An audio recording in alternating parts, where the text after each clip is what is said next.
हरे कृष्ण, जय माता दी। आप सभी का दिन शुभ हो। आज सुनिए चैत्र मास महात्म्य में 9वें दिन का अध्याय। आगे कहता हुआ महिषासुर कहता है कि मंदोदरी की एक छोटी बहन थी।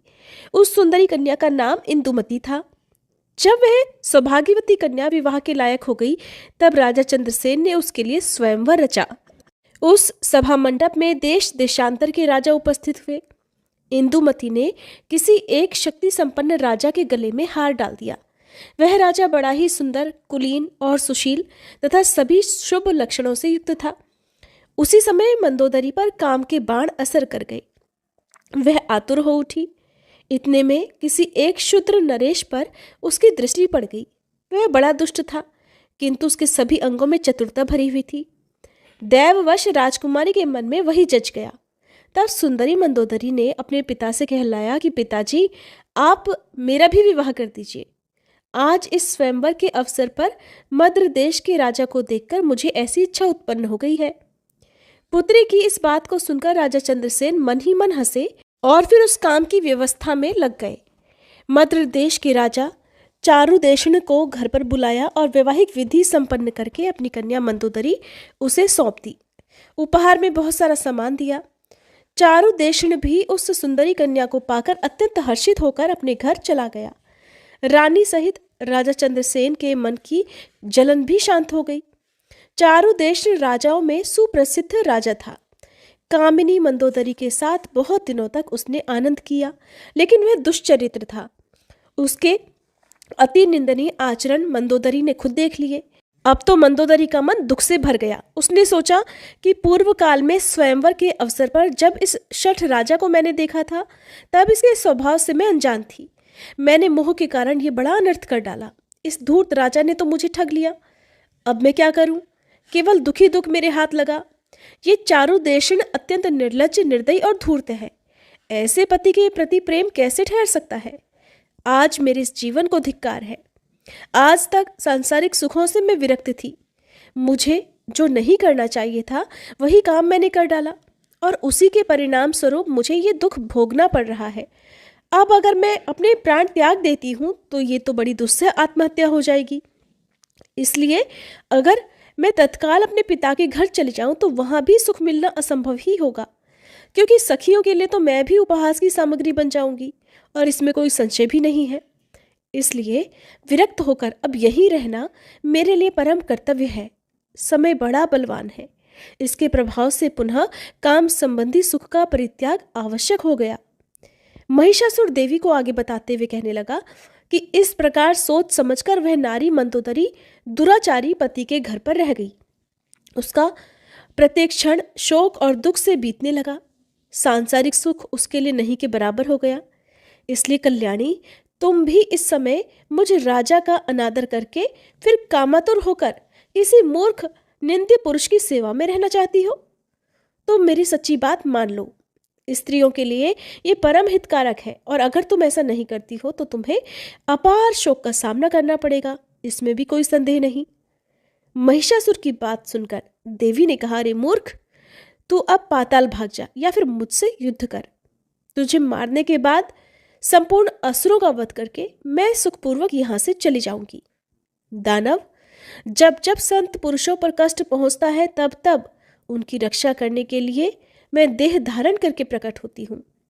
दैत्य, तो निश्चय समझ में अरूपा और अजन्मा हूँ। फिर भी देवताओं की रक्षा करने के लिए रूप और जन्म धारण करना मैं स्वीकार कर लेती हूँ। महिषासुर, मेरी वाणी अमोघ है, तू इस पर ध्यान दे। देवताओं की प्रार्थना करने पर तुझे मारने के लिए ही मैं प्रकट हुई हूँ, और तुझे मारने के बाद मैं पुनः अंतर्ध्यान हो जाऊंगी। इसलिए तो युद्ध कर या फिर तुरंत पाताल में जा जहां पर असुर रहते हैं। चला जा। अब मैं तुझे मार ही डालना चाहती हूं। मैं बिल्कुल सच कह रही हूं। व्यास जी कहते हैं, भगवती जगदम्बा के यों कहने पर महिषासुर हाथ में धनुष लेकर युद्ध करने की इच्छा से युद्ध के मैदान में ही उपस्थित हो गया। उसने तीखी नोक वाले बाणों को कान तक खींचकर तुरंत चलाना आरंभ कर दिया। देवी ने क्रोधित होकर अपने तीखे बाणों से महिषासुर के बाण काट दिए। इसके बाद भगवती जगदम्बा और महिषासुर में परस्पर अत्यंत भयंकर युद्ध आरंभ हो गया। देवता और दानव दोनों परस्पर विजय के लिए लालयित थे। इतने में दुर्धर आ धमका और देवी को लक्ष्य करके तीखे बाण चलाने लगा। उसके वे भयंकर बाण विष में बुझे हुए थे। तब भगवती की क्रोधाग्नि धधक उठी। उन्होंने चमकीले बाणों से दुर्धर को चोट पहुंचाई, जिससे तुरंत उस दानव के प्राण पखेरु उड़ गए और पर्वत शिखर की तरह वह जमीन पर ढह गया। दुर्धर की मृत्यु देखकर उत्तम अस्त्रों का जानकार त्रिनेत्र आया और उसने 7 बाणों से जगदम्बा पर चोट की। अभी बाण उन पर आ भी नहीं सके थे कि भगवती जगदम्बा ने अपने तीखे बाणों से उन्हें काट डाला। साथ ही त्रिशूल से त्रिनेत्र की धज्जियां भी उड़ा दी। त्रिनेत्र इस लोक से चल बसा ये देखकर तुरंत अंधक वहां पहुंचा। उसके पास लोहे की बनी हुई गदा थी। उसने उनसे सिंह के मस्तक पर प्रहार किया। अंधक अत्यंत बलवान योद्धा था, किंतु सिंह ने भी क्रोध में भरकर उसे नखों से चीर डाला और उसका मांस खाने लगा। इतने में राक्षस युद्ध के मैदान में काम आ गए। ये देखकर महिषासुर के आश्चर्य की सीमा नहीं रही। उसने देवी को बाणों का लक्ष्य बनाया और बाणों के अपने शरीर पर आने से पहले ही देवी ने उन तीखे तीरों से उन सबके टुकड़े टुकड़े कर दिए और फिर गदा से जोर से उसकी छाती में चोट पहुंचाई। देवताओं के लिए कंटक स्वरूप वह दैत्य महान नीच था। गदा की चोट लगने से उसे मूर्छा आ गई और फिर पीड़ा सहन करके वह तुरंत युद्ध भूमि में आ पहुंचा। उसने अपनी गदा सिंह के मस्तक पर चला दी। अब तो सिंह को बड़ा क्रोध आ गया, इसलिए अपने नखों से उस महान दानव को फाड़ डालने में वह तत्पर हो गया। तब महिषासुर भी पुरुष की आकृति त्याग कर सिंह बन गया और उसने देवी के मत वाले सिंह को नखों से चीरने की कोशिश शुरू कर दी। महिषासुर सिंह बन गया है ये देखकर देवी क्रोध से तमतमा उठी। अनेकों तीखे तीर देवी के पास थे, जो ऐसे संघातिक थे मानो क्रूर विषधर सर्प हो। ये महिषासुर पर उन बाणों की वर्षा करने लगी। तब महिषासुर सिंह का वेश त्याग कर हाथी बन गया। फिर मनुष्य बनकर उसने हाथ में पर्वत का शिखर उठा लिया और उसे भगवती चंडिका पर फेंकने लगा। जगदम्बा ने अपने चमकीले बाणों से आते ही पर्वत शिखर को तिल तिल काट दिया और वे ठठाकर हंसने लगी। तब सिंह जोर से उछला और पुनः गजराज बने हुए महिषासुर के मस्तक पर विराजमान होकर अपने नखों से उसे फाड़ने लगा। इतने में महिषासुर हाथी का रूप त्याग कर अत्यंत बलवान और भयंकर शरभ बन गया और कुपित होकर देवी के सिंह को मारने का प्रयास करने लगा। उस दानव को शरभ वेशधारी देखकर देवी क्रोध में भर गई। उन्होंने झट तलवार से उसके मस्तक पर आघात किया। उस दानव ने भी देवी पर चोट की। अब दोनों में अत्यंत भयंकर युद्ध होने लगा। उसने फिर से भैंसे की आकृति धारण कर ली और सींगों से देवी को मारने लगा। उसका वह रूप बड़ा भयानक और विकराल था। अब तो उसके पूंछ घुमाने और सींग झाड़ने से देवी को चोट लगने लगी। तभी देवी ने जोर से गरज कर कहा कि मूर्ख, व्यर्थ अभिमान मत कर, युद्ध के मैदान में ठहर जा। मैं तुझे मारकर श्रेष्ठ देवताओं को निर्भय बनाऊंगी। व्यास जी ने कहा। इस प्रकार कहकर भगवती चंडिका उसी क्षण त्रिशूल उठाकर महिषासुर पर झपटी। उनके इस प्रयास से देवताओं में बड़ा हर्ष छा गया। वे प्रसन्नता से भरकर देवी की स्तुति करने लगे। उन्होंने आकाश से पुष्प बरसाना आरंभ कर दिया। उनके मुख से बार बार विजय की घोषणा निकलने लगी। साथ ही दुंदुभियां बज उठीं। उस समय ऋषि, गंधर्व, पिशाच, नाग, चारण और किन्नर गण आकाश में ठहरकर ये सारा युद्ध का दृश्य देख रहे थे। उनके मन में बड़ा आश्चर्य हो रहा था और आनंद भी हो रहा था। महिषासुर कपट विद्या का बड़ा अच्छा जानकार था। वह अनेक मायामय शरीर धारण करके युद्ध के मैदान में भगवती जगदम्बा पर चोट कर रहा था। तब चंडिका ने उस दुरात्मा की छाती पर बलपूर्वक तीखे त्रिशूल से आघात कर दिया। उस समय देवी की आंखें क्रोध से लाल हो उठी। चोट लगने पर महिषासुर भूमि पर गिर पड़ा। एक मुहूर्त तक उसे होश ही नहीं रहा, परंतु फिर वह बड़ी तेजी से उठ खड़ा हुआ और पैरों से बड़ी तेजी से देवी पर प्रहार करने लगा। पैरों से मारने के बाद बार बार ठाका मारकर हंसता भी था।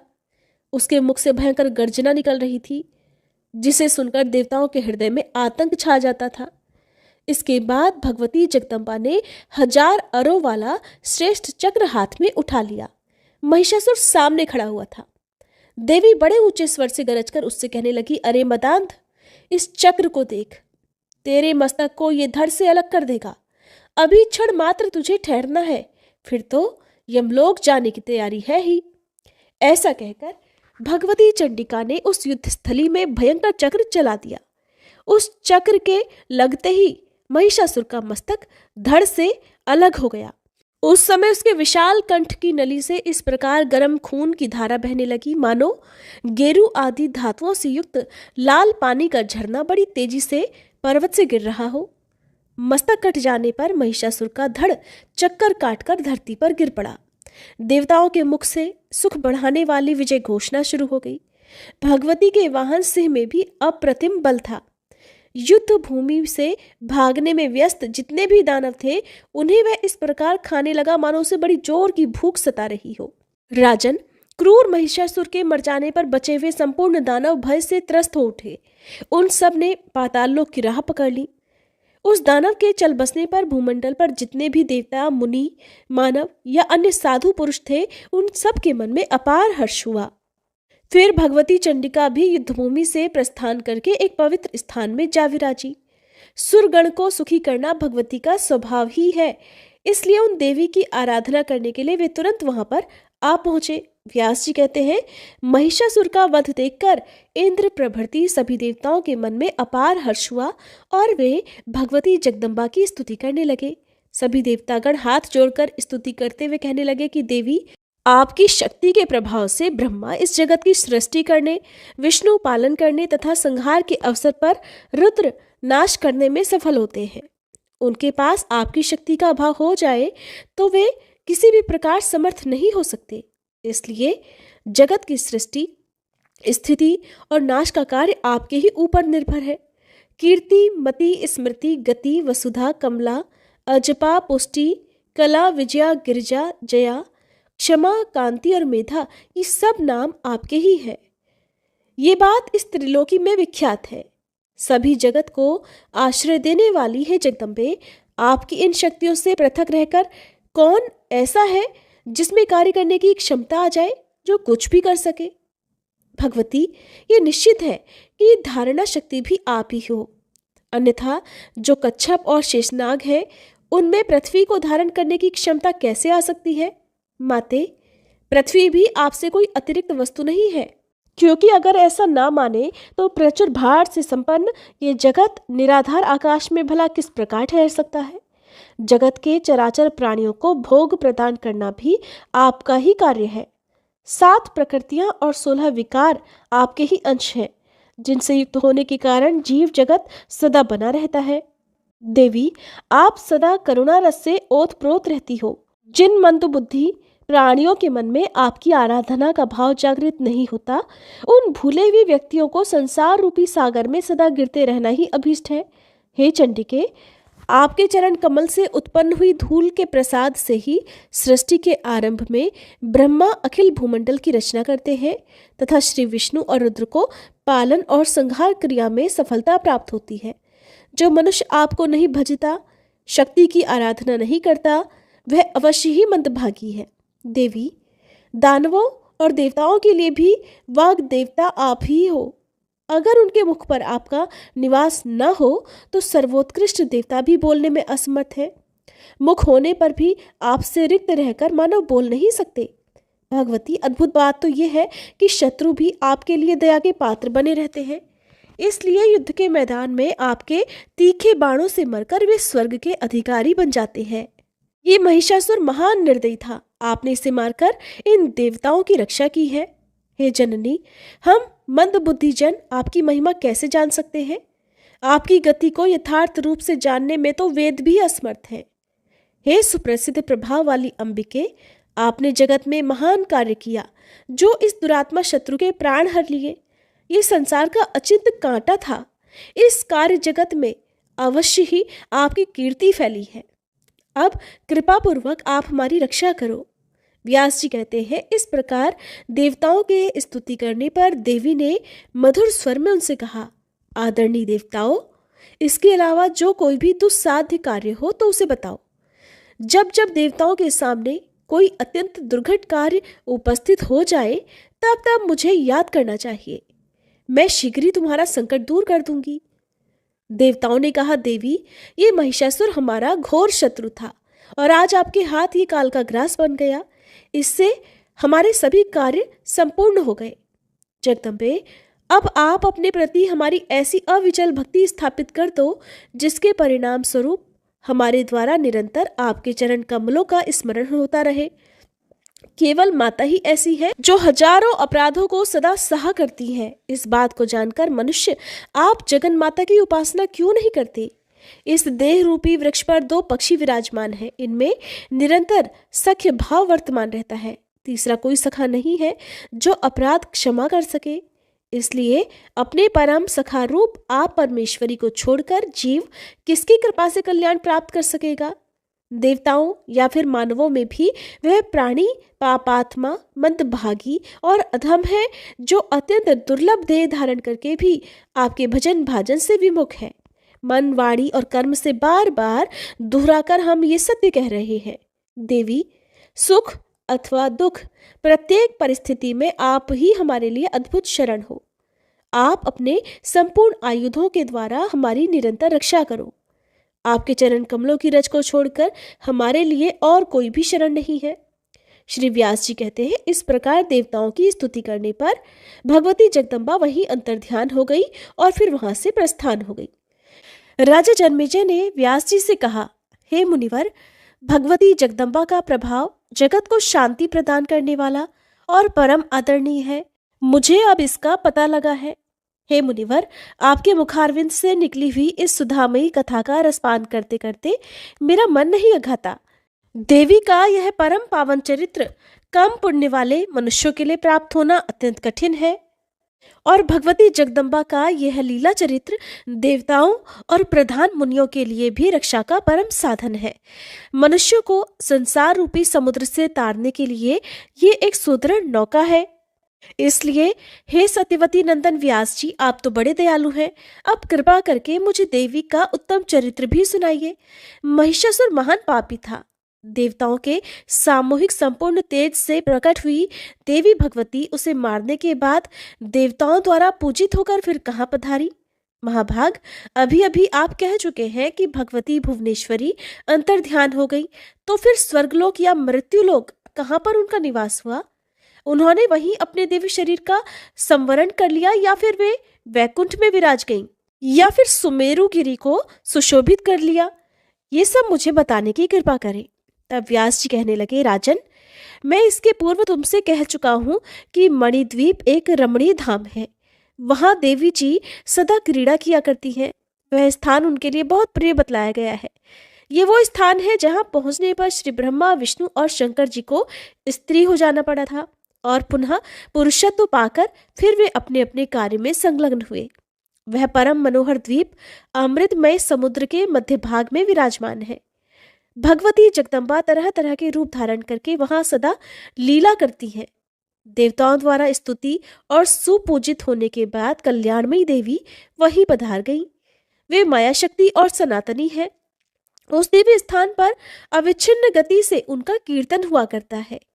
संपूर्ण चराचर की अधिष्ठात्री देवी पधार गईं।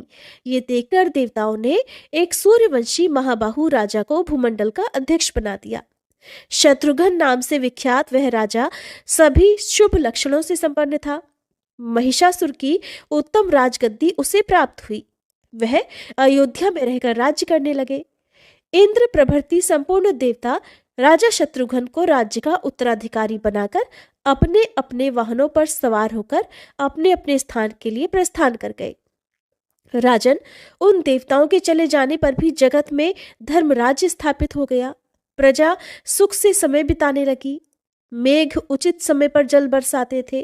पृथ्वी पर उत्तम धन धान्य उपजते थे। वृक्ष सदा फूलों और फलों से लदे रहते थे। सभी ऋतुएं सुखदायिनी थीं। घड़े के समान थन वाली दुधारू गौवें मनुष्यों को इच्छा अनुसार दूध दिया करती थीं। स्वच्छ और शीतल जल वाली नदियों का प्रवाह बड़ी सुगमता से बहता था। उनके वेग से तट छिन्न भिन्न नहीं हो पाते थे। किनारे पर पक्षियों का समूह शोभा बढ़ाता था। ब्राह्मण वेदत्व के जानकार और यज्ञशील थे। क्षत्रियों में धार्मिक भावना जागृत थी। वे दान और अध्ययन में सदा तत्पर रहते थे। शस्त्र विद्या में उनकी विशेष अभिरुचि थी। वे प्रजा की रक्षा में कोई कमी नहीं होने देते थे। सभी राजाओं द्वारा न्यायपूर्वक शासन होता था। किसी में विषय तृष्णा नहीं थी। सभी प्राणी परस्पर मेल मिलाप रखते थे। धन बांटने वालों का एक समाज विद्यमान था। गोठ में झुंड की झुंड गौएं निर्भयता पूर्वक रहती थी। राजन, उस समय धरातल पर ब्राह्मण, क्षत्रिय, वैश्य और शूद्र ये सब के सब देवी के परम उपासक थे। राजा के अनुसार सभी के कर्मों की पर्याप्त व्यवस्था की गई थी। कुछ लोगों का समय अध्ययन में ही बीतता था। महिषासुर के कारण उनके कार्यों में जो बाधा आ गई थी वह उसके मर जाने पर दूर हो गई। सबके हृदय की व्यथा शांत हो गई। ब्राह्मण वेद पढ़ने में संलग्न हो गए। उनके व्रत, नियम और दान धर्म में अब कोई बाधा नहीं रही। क्षत्रियगण प्रजापालन और वैश्यगण व्यापार में लग गए। कुछ वैश्यों के यहाँ खेती, व्यापार, गौपालन तथा सूद पर रुपया चलाने का व्यवसाय था। महिषासुर का वध हो जाने पर इस प्रकार समस्त जगत सुखी हो गया। प्रजा वर्ग में किसी प्रकार की कोई अशांति नहीं रही। सभी मनुष्य बड़ी तत्परता के साथ भगवती चंडिका के चरण कमलों की सेवा में परायण रहने लगे। व्यास जी आगे कहते हैं, राजन सुनो, देवी का उत्तम चरित्र भी कहता हूँ। ये कथा सभी प्राणियों को सुख देने वाली तथा सभी पापों का नाश करने वाली है। शुंभ और निशुंभ ये दो भाई बड़े बलवान राक्षस थे। किसी भी पुरुष के द्वारा इन शूरवीरों की मृत्यु संभव ही नहीं थी। इनके पास बहुत से सैनिक थे। देवताओं को सदा दुखी बनाए रखना इनका मुख्य उद्देश्य था। ये बड़े दुराचारी और घमंडी थे। सारा दानव समाज इनका साथ देने को तत्पर रहता था। देवी भगवती के साथ इनकी घमासान लड़ाई हुई और उस अवसर पर ये दोनों मार डाले गए। देवताओं का हित सोचकर अनुचरों सहित देवी ने ये कार्य संपन्न किया था। इसी युद्ध में महान भुजा वाले चंड और मुंड, अत्यंत भयंकर रक्तबीज और धूम्रलोचन नामक राक्षस भी युद्ध के मैदान में काम आ गए, अर्थात उनका भी वध कर दिया गया। देवी ने इन दानवों का वध करके देवताओं को भीषण भय से मुक्त कर दिया। फिर वे देवताओं के द्वारा सुपूजित होकर पवित्र हिमालय पर्वत पर पधार गई। राजा जन्मेजय ने पूछा कि पूर्व कालवर्ती ये कौन दानव थे? उन्हें कैसे सर्वोत्कृष्ट बल प्राप्त हुआ? किसने उनकी प्रतिष्ठा की और फिर वह कैसे एक स्त्री के हाथों मारे गए? उन्होंने किसकी तपस्या की या फिर किसने उन्हें वरदान दिया जिसके परिणाम स्वरूप वे इतने अपार बलशाली हो गए थे? और फिर वे किस प्रकार मारे गए? हे मुनिवर, ये सभी प्रसंग विस्तार पूर्वक कहने की कृपा कीजिए। तब व्यास जी कहने लगे, राजन सुनो, देवी के चरित्र से संबंध रखने वाली ये कथा बड़ी अद्भुत और विलक्षण है। इसके सुनने से ही सभी पाप नष्ट हो जाते हैं। ये मंगलमयी कथा धर्म, अर्थ, काम, मोक्ष सभी फलों को देने वाली है। प्राचीन समय की बात है। शुंभ और निशुंभ नाम से विख्यात दो दानव पाताल से भूमंडल पर आए। वे दोनों सगे भाई थे। उनकी आकृति देखने लायक थी। पूर्ण वयस्क होने पर उन्होंने घोर तपस्या आरंभ कर दी। परम पावन पुष्कर तीर्थ में जाकर अन्न और जल का परित्याग करके वे कठिन तपस्या करने लगे। योग साधन में तत्पर रहने वाले शुंभ और निशुंभ की वह तपस्या लगातार 10,000 वर्षों तक चलती रही। वे एक आसन पर बैठकर सर्वोत्कृष्ट तप में संलग्न हो गए। अंत में लोक पितामह भगवान ब्रह्मा जी उन पर संतुष्ट होकर हंस पर सवार होकर वहां पधारे। उन्होंने देखा कि वे दोनों भाई ध्यान लगाए हुए बैठे हैं। तब ब्रह्मा जी ने कहा कि महाभागो उठो, तुम्हारी तपस्या से मैं परम प्रसन्न हूं। तुम्हें जो इच्छा हो उसके अनुरूप वर मांग सकते हो। मैं उस वर को देने के लिए तैयार हूं। तुम्हारे तप का प्रभाव देखकर तुम्हारी इच्छा पूर्ण करने के विचार से ही मेरा यहाँ पर आगमन हुआ है। व्यास जी कहते हैं, श्री ब्रह्मा जी की ऐसी बात सुनकर शुंभ और निशुंभ का ध्यान टूट गया। वे सजग हो गए।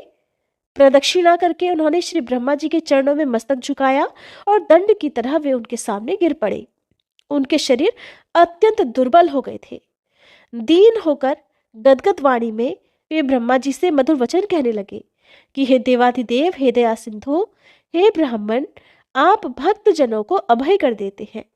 विभो, अगर आप प्रसन्न हैं तो हमें अमर बनाने की कृपा करें। संसार में मरण के सिवा दूसरा कोई भी भय हमें नहीं है। केवल इसी भय से दुखी होकर हम आपकी शरण में आए हैं। आप तो देवताओं के अधिष्ठाता, जगत के रचयिता और क्षमा के भंडार हैं। हे विश्वात्मन, हमारी रक्षा आप पर निर्भर है। आप हमारे मरण जन्म के भय को दूर करने की कृपा करें। तब श्री ब्रह्मा जी बोले कि तुम कैसी असंभव बात के लिए प्रार्थना कर रहे हो? त्रिलोकी में कोई भी किसी की भी इस मांग को पूरा नहीं कर सकता, और ये तो सर्वथा अदेय है। जन्म लेने वाले की मृत्यु और मरने वाले की उत्पत्ति ये बिल्कुल निश्चित है। जगन नियंता प्रभु ने सदा से ही जगत में ये मर्यादा स्थापित कर रखी है।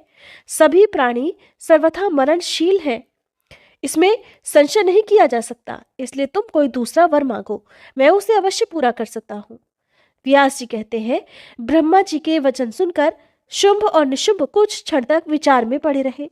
फिर कुछ सोचने के बाद सामने खड़े होकर नम्रता पूर्वक बोले कि हे कृपा सिंधु, फिर देवता, मनुष्य, मृग और पक्षी किसी भी पुरुष के द्वारा हमारा मरण न हो, हमें यही वरदान दीजिए और इस वरदान को पूर्ण करने की कृपा कीजिए।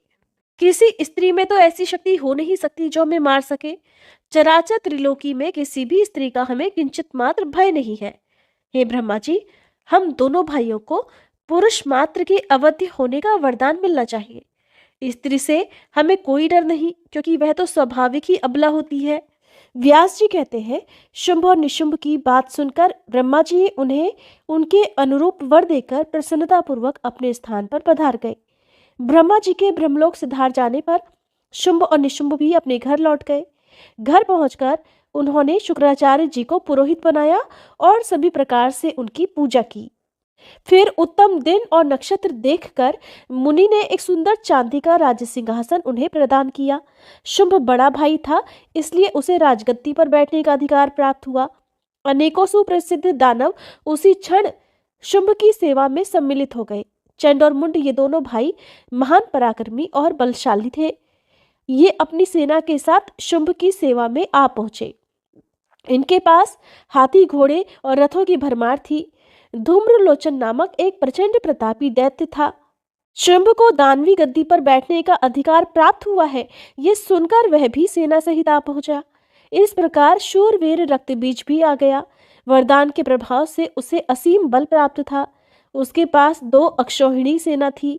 राजन, उसके विशेष बलवान होने का एक कारण यह भी था कि युद्ध के मैदान में लड़ते समय अस्त्र शस्त्र से घायल उसके शरीर से रक्त की जितनी बूंदें भूमि पर गिरती थी, उतने ही अनेकों तदाकार यानी उसी की तरह पुरुष उत्पन्न हो जाते थे। उन क्रूर दानवों की भुजाएं शस्त्र अस्त्रों से सुशोभित रहती थीं। रक्त बिंदु से उत्पन्न वे दानव आकार, रूप और पराक्रम में बिल्कुल एक से होते थे और वे सभी तुरंत युद्ध में सम्मिलित हो जाते थे। इसलिए रक्तबीज युद्ध में महान पराक्रमी और अजय वीर समझा जाता था। इसके बाद शत्रु पक्ष की सेना को कुचल डालने वाले निशुंभ ने अपनी सेना सजाकर देवराज इंद्र को परास्त करने के लिए स्वर्ग पर चढ़ाई कर दी। चारों ओर घूमकर उसने लोकपालों के साथ घोर युद्ध किया। तब देवराज इंद्र ने उसकी छाती में वज्र से चोट पहुंचाई। भीषण वज्राघात से आहत होकर निशुंभ भूमि पर गिर पड़ा। उसे मूर्छा आ गई। उसकी ऐसी स्थिति देखकर सैनिक भाग गए। उसका छोटा भाई निशुंभ मूर्छित होकर पड़ा हुआ है, ये सुनकर शत्रु सेना का संहार करने की शक्ति रखने वाला शुंभ वहां पर आया और बाणों से सभी देवताओं को घायल करने लगा। इसके बाद जो कुछ भी हुआ उसका वृतांत आप सभी अगले अध्याय में सुनेंगे।